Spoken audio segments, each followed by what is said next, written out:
ಮಂಗಳೂರಿನ ಕೊಡಿಯಾಲ್ ಬೈಲಿನ ಜಿಲ್ಲಾ ಕೇಂದ್ರ ಕಾರಾಗೃಹದಲ್ಲಿ ಕೈದಿಗಳ ನಡುವೆ ಮತ್ತೆ ಹೊಡೆದಾಟ ನಡೆದಿದೆ. ಗುರುವಾರ ಜೈಲಿನ ಒಳಗಡೆ ಕೈದಿಗಳು ಪರಸ್ಪರ ಹೊಡೆದಾಡಿಕೊಂಡಿದ್ದಾರೆ.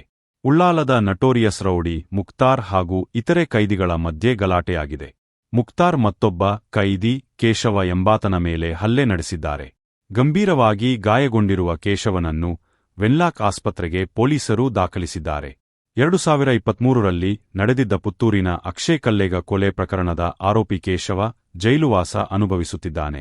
ಉಳ್ಳಾಲ ಧರ್ಮನಗರ ನಿವಾಸಿಯಾಗಿರುವ ಆರೋಪಿ ಮಹಮ್ಮದ್ ಮುಕ್ತಾರ್ 15 ಪ್ರಕರಣಗಳಲ್ಲಿ ಆರೋಪಿಯಾಗಿದ್ದು 2022ರ ಜುಲೈನಲ್ಲಿ ಈತನ ಕಾಲಿಗೆ ಗುಂಡಿಕ್ಕಿ ಬಂಧನ ಮಾಡಲಾಗಿತ್ತು.